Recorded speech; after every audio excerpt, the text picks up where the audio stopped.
Yo tout le monde, j'espère que vous allez bien et on se retrouve aujourd'hui, encore une nouvelle fois, comme tous les dimanches, sur le meilleur podcast français sur le bodybuilding et pas que. Petite parenthèse, en plus on a changé de couleur, pas de vêtements mais la couleur a été changée. Petit rose, j'espère qu'il vous plaît. Il est mignon. Nous on aime bien petit logo, je crois que je le vois, je suis content. Ouais, moi aussi. Je suis content de cet achat. J'espère que vous allez bien. Aujourd'hui je ne demanderai pas à Damien comment il va, parce qu'il va bien. Non, tout va bien. J'en ai marre de Tout me va poser la bien. question. Toujours la On même répond toujours réponse. la même chose en plus, donc ça devient chiant. Ça va. Et aujourd'hui, on va parler d'un thème entre guillemets qui vous a beaucoup plu. Et c'est vrai que nous, on avait adoré le tourner. Tourner, ouais. Et donc là, on s'est dit que chaque mois, il y allait avoir ce genre de format. Donc on voulait faire un format lié à l'entraînement. Tous les mois, il y en aura un. Un sur le mindset, peu importe le sujet. Ça va être le cas aujourd'hui. Et ensuite, si on peut, un invité. Moi, il y aura de nouvelles têtes à chaque fois. Et un quatrième sujet un peu, pas au pif, mais Un peu plus ouvert, quoi. voilà, soit plus du open. Donc on soit verra. bodybuilding, soit. On verra ce qu'on fera. Un sujet peut-être différent. Donc là, on est un peu plus libre. Voilà. Donc voilà, donc aujourd'hui, on va parler de la peur du changement. Donc on ne parle pas que de bodybuilding là, mais c'est aussi le but de ce podcast. Donc la peur du changement. Par quoi commencer déjà Quand je te dis ça te fait penser à quoi la peur du changement? Tu penses à quoi de manière générale? Est-ce que tu penses au sport? Est-ce que tu penses Par des formations pro, je pense à nos clients, mais je pense de manière générale ça revient un peu à au podcast qu'on a fait sur l'atteinte des objectifs. Ouais. Parce que forcément, l'atteinte des objectifs est souvent liée à des changements qu'on doit appliquer, à sortir sa zone de confort, se mettre dans des situations sur lesquelles on n'est pas habitué à être, parce que je crois que c'est Einstein qui a fait une belle citation que tu peux nous citer avant de boire. Je t'ai coupé. Je m'abreuve. La définition de la folie. Je sais plus si c'est les mots exacts, mais c'est en gros voir de nouvelles choses sans rien changer. En gros, c'est voir quelque chose de différent quand toujours la même chose. Ouais. Et donc c'est sûr que si vous pensez, et il y en a plein. C'est vrai que c'est marrant cette définition-là parce que quand il repense, combien de personnes veut, même pour les régimes par exemple, faire un régime et en fait ils font tout le temps la même chose. Ils font leur régime, ils s'arrêtent, ils mangent normalement.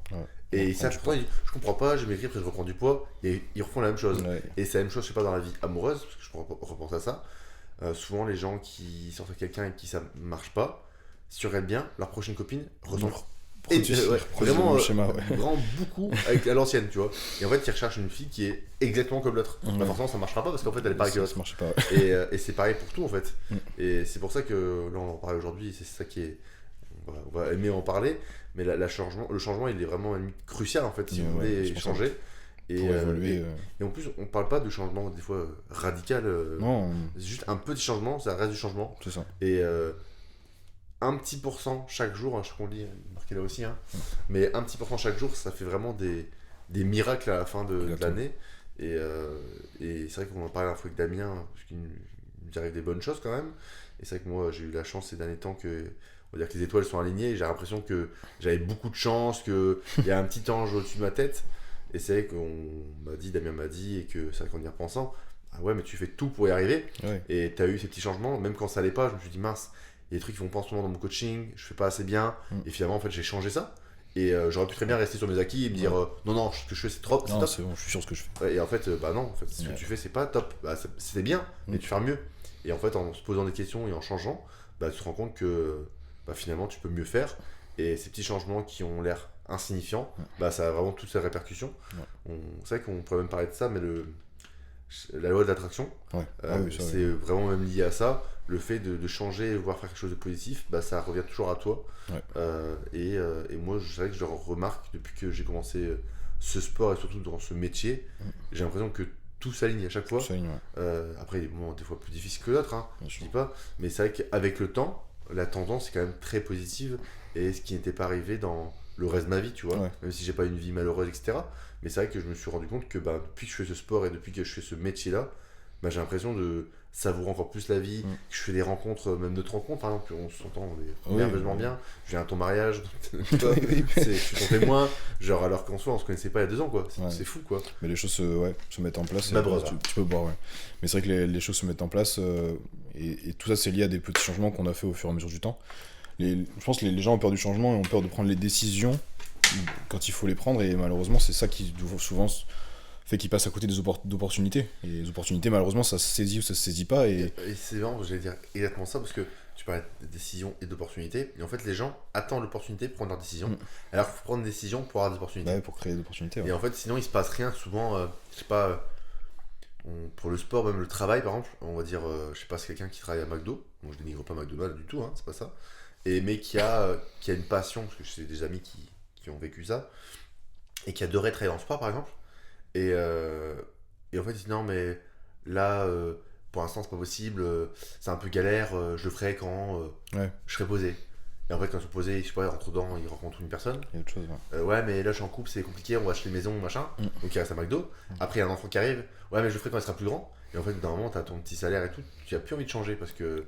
Puis tout est mis en place autour de ça. Donc, ça veut dire faire des plus gros changements pour le coup à ce moment-là. Parce que t'as une vie de famille, t'as une maison éventuellement. Et ouais, t'as une application, t'as des gens qui. En fait, les gens attendent. Ils veulent pas faire un petit changement à un instant T. Et le moment où ils veulent le faire, c'est là où ça aura encore plus d'impact sur leur vie. Alors que peut-être qu'ils l'avaient fait au départ quand il était. Si on prend l'exemple, un célibataire du coup qui travaille à McDo, il n'y a que lui que ça a impacté à petite échelle. Alors qu'aujourd'hui, s'il a une vie de famille, un crédit maison, etc., les changements vont avoir un gros impact pour le coup. Donc il faut. Et après, même au-delà de ça, c'est vrai que les gros changements, mais les gros changements peuvent être aussi bénéfiques pour vous. Ouais. C'est sûr que des fois, ça peut être difficile, ça peut faire peur. Moi, j'aime bien cette peur parce que quand vous avez peur, vous n'avez pas le choix. Imaginons demain, il y en a qui nous regardent, qui ont un enfant, et que vous voulez changer complètement de métier parce que vous adorez, je sais pas, vous êtes passionné du bois et que vous voulez travailler dans le bois par exemple, faites-le en fait, parce que peut-être que vous aurez peur pour votre couple entre guillemets, pour votre l'argent, le côté financier, etc. Mais en fait, cette peur va alimenter votre désir de réussir, parce qu'en fait, il n'y aura pas le choix, on revient sur la même chose, vous n'avez pas de plan B, et à partir du moment où vous n'avez pas le choix de réussir, en fait, vous allez réussir. Et c'est pour ça qu'il y a beaucoup de gens qui sont très pauvres par exemple et qui ne se laissent pas le choix en fait parce qu'ils n'ont pas le choix. Et en fait au contraire si vous laissez le choix et vous dire ah ben ça marche ou ça marche pas je ferai ci, mais en fait il n'y a rien qui se passera malheureusement, il n'y aura pas de changement. Donc portez vos cacahuètes et si vraiment vous êtes passionné par quelque chose et que depuis tout petit ou pas vous voulez faire un métier, faites-le parce que franchement c'est ce qui compte le plus. Et maintenant qu'on vit la vie de rêve, j'ai vu Damien qui met un post là-dessus et se dire je suis sur mon PC, même si c'est minuit et que je travaille 80 heures par semaine, j'en sais rien, peu importe, j'adore ça en fait, je suis trop content. Moi il n'y a pas une journée depuis que j'ai commencé ce métier où je me suis dit j'ai pas envie, c'est vraiment pas une journée. Non plus, enfin c'est des jours plus fatigué que d'autres peut-être, oui, mais je kiffe quand même mon travail, tu vois, c'est incroyable. Ce que je disais dans ce post là, c'est qu'il y a 5 ans en arrière, genre je me disais un jour j'arriverai à faire ça, et aujourd'hui j'y suis, je me dis ah ouais c'est trop bien, et maintenant je veux plus, mais je veux dire je suis content de faire ça et c'est vrai que c'est quelque chose que j'ai fait des changements pour ça aussi. En plus toi donc là c'est marrant parce que tu étais ingénieur, donc en soi tu aurais pu très bien rester ingénieur, gagner bien ta vie, continuer là-dedans parce que tu as fait des dizaines d'années entre guillemets, entre l'école, collège, lycée, université, etc. C'est très long pour finalement pas travailler là-dedans. Donc tu vois c'est ça. Et là aussi pour le coup la peur du changement j'y ai été confronté parce que le jour où je décidais de faire ça je partais du fameux super CDI dont tout le monde rêve quand on fait ses études avec un salaire fixe pour me dire ok demain tu vas faire un truc où tu vas rien gagner pendant quelques temps. Donc pour le coup t'as pas le choix. Après on a la chance en France de pouvoir bénéficier de certaines aides mais ça fait pas vivre pendant des mois et des mois donc, et pourtant je pense que c'est la meilleure décision de ma vie donc, et comme t'as dit je me suis pas laissé le choix en fait, je me suis dit de toute façon ça marche pas gros t'es dans la rue donc il va falloir que ça marche de toute façon. Et c'est vrai que la peur du changement, après je pense qu'elle est souvent liée aussi à les gens, on en a parlé je crois dans le podcast justement sur les objectifs, ça se mettre des objectifs trop hauts dès le début directement, et en fait comme ils voient que la destination finale ils se disent ouais mais c'est trop loin, je vais jamais arriver à faire tout ça, plutôt que de se dire je vais faire ces petits changements là pour arriver à tout ça. En fait ils se bloquent dès le départ, et comme tu dis le gars qui veut faire un changement de taf, si directement il se projette son rêve c'est d'être PDG d'une grosse boîte mais il se dit non ça va être trop compliqué, j'arriverai jamais, il n'y aura pas, alors que la première étape c'est peut-être une micro-entreprise, c'est ça. un petit chiffre d'affaires, un premier employé, même un stagiaire, et ensuite petit à petit on gravit les étapes. Et la peur je pense qu'elle est souvent liée à ce genre de façon d'aborder les choses trop haut d'un coup. Je suis complètement d'accord. Il n'y a pas de petits changements, c'est que des changements. Donc c'est le plus important. Et ouais, c'est vrai qu'on revient sur cette première vidéo de mindset, mais les petits objectifs sont vraiment essentiels parce que même du côté psychologique, le fait de se dire j'ai atteint mon premier objectif, ça fait du bien en fait. Mais oui, et puis on a moins peur du coup parce qu'on se dit j'ai réussi. Et en fait, un pas en plus. J'ai réussi ça, donc si j'ai réussi ça, peut-être je peux réussir l'étape d'après, ou même je vais réussir l'étape d'après. Et en fait, du coup, on se sort un peu de cette peur de changer parce qu'on se dit j'ai pu faire ça une première fois. Ok, maintenant je vais faire ça. je vais faire ça. Et en fait, du coup, on se retrouve à faire des départs Vraiment, vers énormes. 5 ans, je me dis, putain, j'en suis là. C'est ça, exactement. Ah ouais, j'ai réussi à faire ça. Alors qu'au départ, si on avait dit juste je veux faire ça sans réfléchir aux étapes intermédiaires, on serait dit ah non, ça fait trop peur, je vais jamais y arriver. Même si, imaginons, on aurait commencé comme maintenant, du jour au lendemain, pour faire ton métier, travailler comme on fait maintenant, être 15 heures sur ton téléphone par jour, travailler un nombre d'heures incalculable, avoir cette hygiène de vie, se dire à 13h je fais ça, à 14h je fais ça, à 15h je fais ça, on m'aurait mis le premier jour là-dedans, j'aurais jamais Je continué. serais perdu, ouais. Parce que ça aurait été beaucoup trop dur. Ouais, le changement aurait été trop radical pour le coup. C'est ça. Et c'est pour ça en fait, il faut vraiment un pas après l'autre, juste kiffer, parce que si c'est votre passion, forcément vous allez kiffer. Et de cette passion et de cette rigueur, vous allez voir que en fait tout va se goupiller comme. Après, des fois il y aura des passades très compliquées. Hein, oui, mais toujours des creux, hein, c'est pas. Mais par contre, c'est sûr, c'est qu'à terme, vous arriverez toujours à l'objectif. Ça apparaît très bateau, etc. Mais c'est vraiment le cas, hein, c'est vraiment le cas. Donc et je pense qu'il y en a beaucoup qui sont passionnés par quelque chose, ou du moins qui sont pas passionnés par leur métier, il faut pas rester là-dedans. Et je rebondis aussi sur autre chose, c'est que je parlais de métier. Il y a une différence entre un boulot et un métier. Un boulot, c'est quelque chose qui est, comment dire, d'ordre financier, juste alimentaire. Donc en gros, juste pour se nourrir. Et ça, vous êtes beaucoup à travailler comme ça, avoir un boulot. Et franchement, je suis vraiment reconnaissant parce que c'est pas évident d'aller travailler tous les jours, toute l'année, pendant toute votre vie, des fois, pour essayer de s'alimenter ou de faire vivre votre famille. Mais dites-vous que pour certains, ou même pour la plupart, on a tous le choix et essayez de trouver votre métier. Et ce métier, c'est quoi? C'est une passion dans laquelle vous pouvez devenir bon. Et c'est un métier, en fait, quand vous l'aurez trouvé, vous n'aurez pas l'impression de travailler une seule journée de votre vie. Et c'est pour ça que c'est le plus beau travail de la vie, hein, de manière générale. Mais c'est plus ou moins compliqué à trouver parce que des fois, on se rend compte qu'on n'a pas vraiment de passion, on n'est pas bon dans aucun truc. Et en fait, il faut juste creuser. Et vous allez voir qu'on est tous faits pour être bon dans quelque chose. Donc, il faut juste le trouver. C'est ça le plus compliqué des fois. Mais creusez-vous un peu la tête et vous verrez que ça en vaut vraiment la peine. Ouais, ça. Mais après, je comprends qu'il y ait des gens qui disent c'est facile à dire. On en a trouvé, tu vois. Mais je pense, comme tu dis, il y a toujours moyen de trouver. Et après, il faut juste prendre les étapes petit à petit. C'est pas parce que vous avez décidé de faire un truc qu'il faut de suite viser super haut. Il faut avoir l'objectif d'aller haut, mais il faut faire les choses petit à petit et justement se dégager de cette peur de faire trop d'un coup, de changer. Si vous avez une vie de famille, par exemple, vous pouvez pas du jour au lendemain tout plaquer sans réfléchir, par exemple. Ça va avoir un impact non négligeable. Mais par contre, vous pouvez petit à petit faire des trucs. Aujourd'hui, on a la chance de pouvoir créer des micro-entreprises et bosser en même temps, par exemple. Vous allez rallonger votre journée de 4 heures le soir pour votre micro-entreprise, mais vous allez commencer à créer quelque chose en parallèle de votre travail. Donc vous avez la sécurité de votre vie actuelle et en même temps vous commencez à bosser pour votre projet. Ouais, quand ça commence à monter, tu descends un peu ton. Voilà, vous négociez, je sais pas, un mi-temps ou de quelques heures en moins, et voilà, vous allez sûrement devoir charbonner beaucoup au début, ce que nous on a fait aussi, et qu'on fait toujours d'ailleurs. Mais ça vous permet d'avoir une transition qui se fait sans vous jeter à corps perdu dans un truc sans garantie, c'est certain, et en plus de vous retrouver bloqué parce que vous avez trop peur de le faire. Il faut trouver des étapes intermédiaires, toujours pareil, on en revient à ça, c'est viser haut, mais viser aussi des steps. C'est ça. C'est ce qu'il faut parce que sinon vous allez perdre la tête complètement et puis vous n'atteindrez jamais l'objectif. Et c'est aussi pour ça que les régimes ne fonctionnent pas parce que on se dit il faut que je perde 40 kilos. Et en fait, 40 kilos, genre, essayez d'en perdre 5 déjà. Essayez d'en perdre 5. Après on va perdre 10, après on va perdre 15, après 20. Et en fait, c'est pour ça que la plupart des gens ne tiennent pas parce qu'en fait, ils visualisent que le long terme et se dire. Et en fait, ils se disent putain, je suis là, je suis gros, comment je peux être comme ça, c'est impossible. C'est impossible pour moi. Ouais, c'est impossible.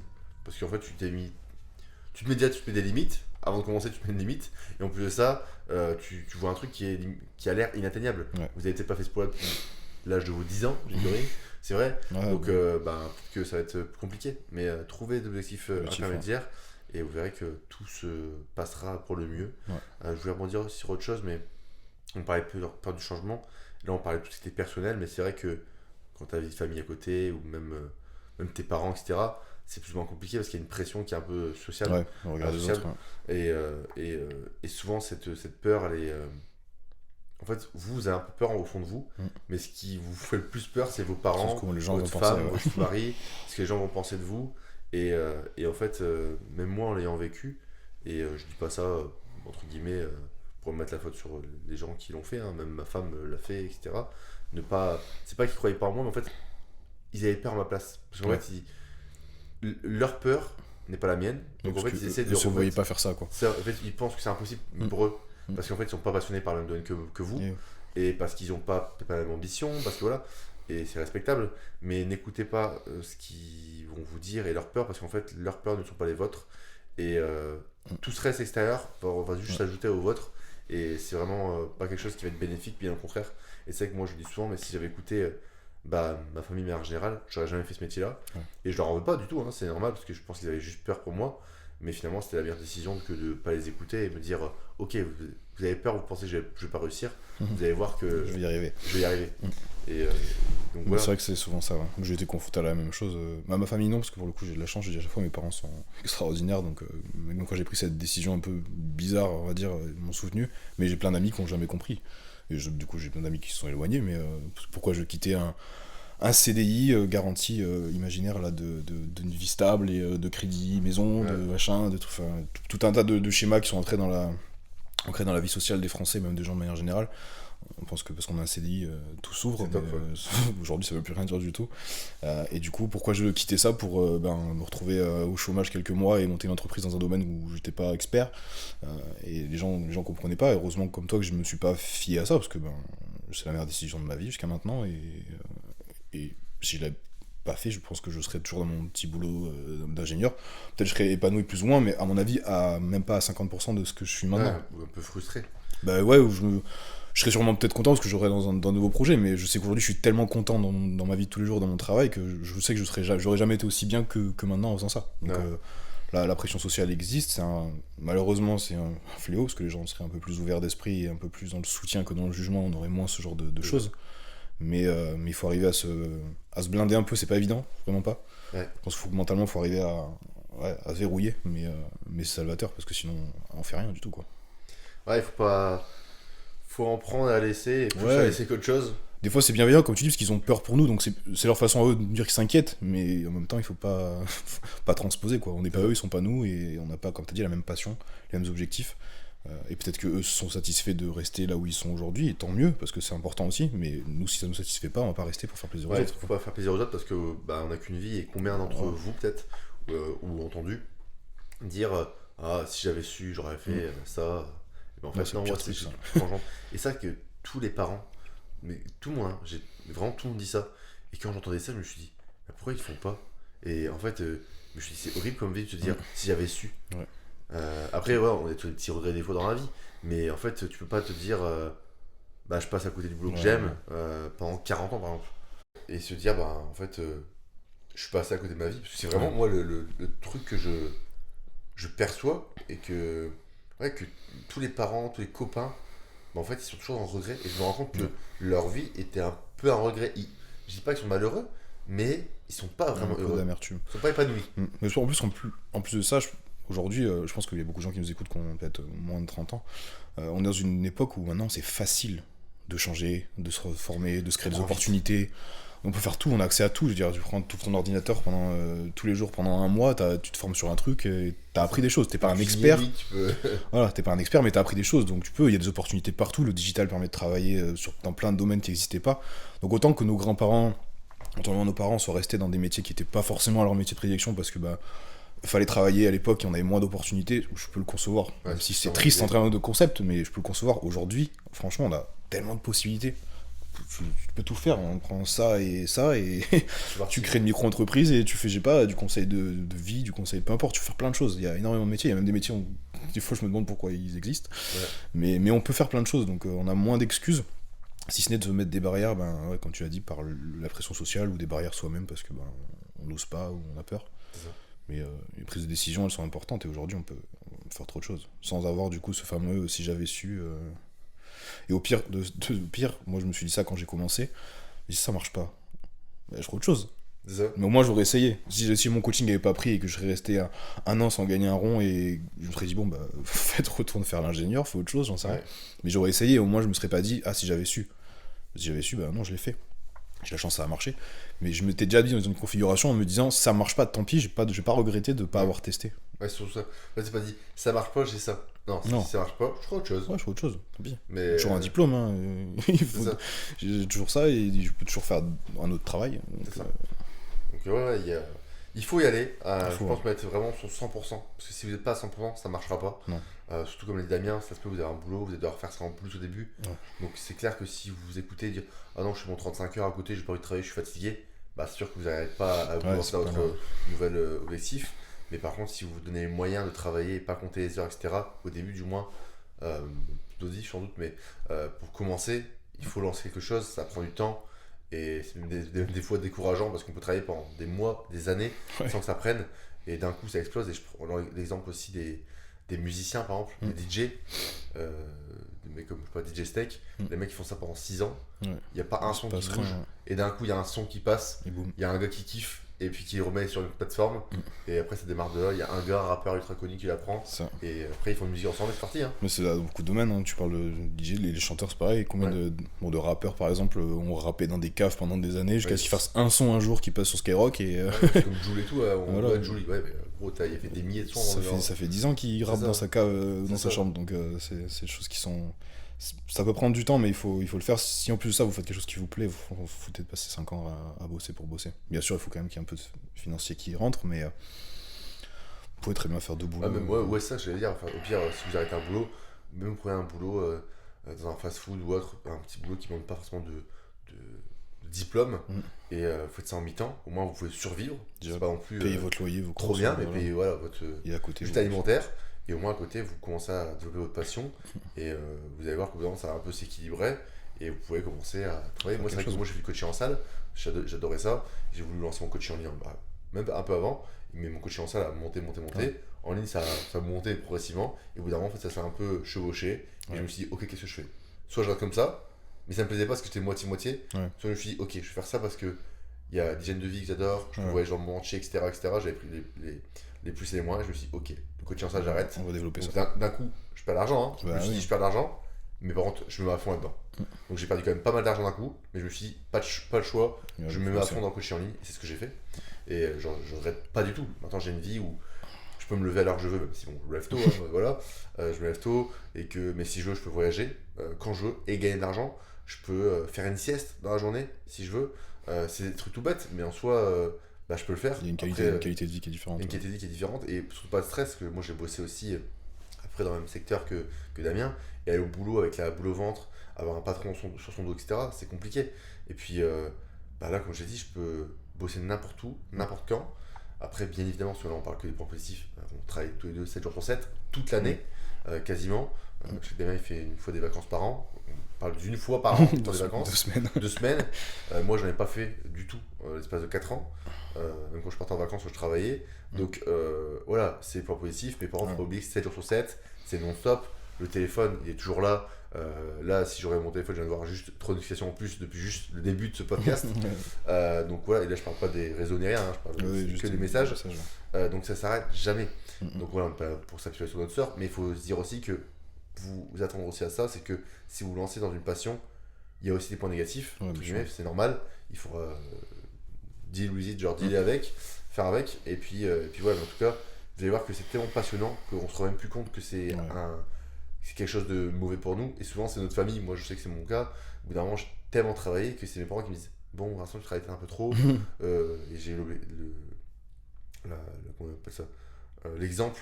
Je vais te les raconter peut-être en podcast déjà, mais l'anniversaire de mon fils pour ses 1 an, j'étais que sur mon téléphone parce que c'était un samedi. Le samedi c'est un jour de bilan, et donc je répondais à tous mes bilans alors que c'était l'anniversaire de mon fils.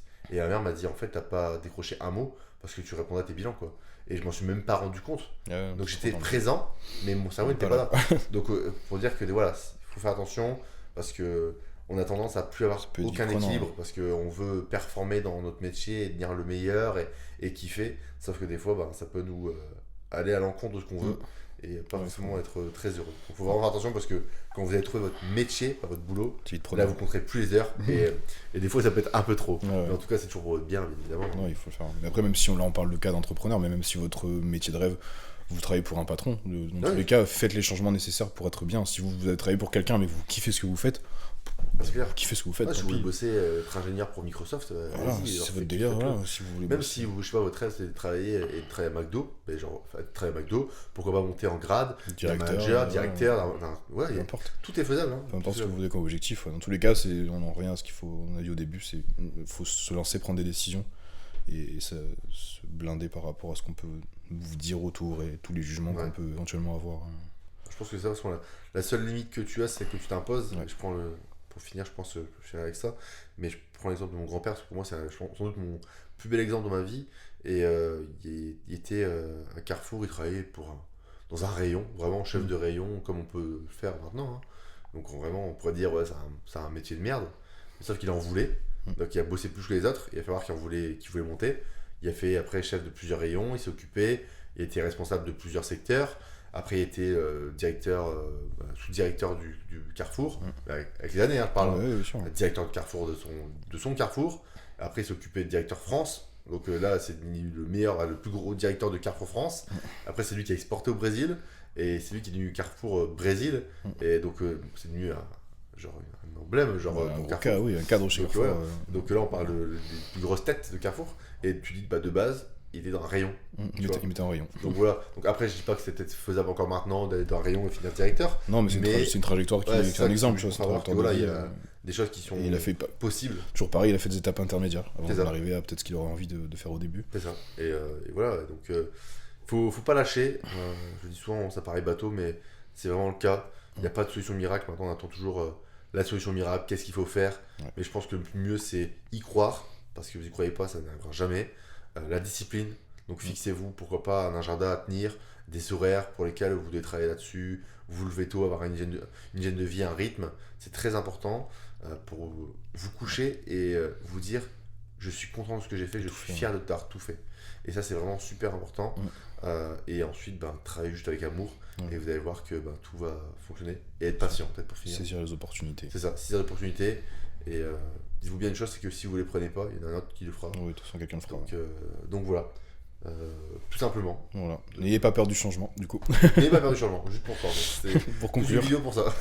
Il existe, on en a conscience, mais il y a plein de tips qu'on vous a donnés pour essayer de faire malgré tout. Comme on dit souvent, la peur n'évite pas de danger. De toute façon, Donc allez-y, foncez.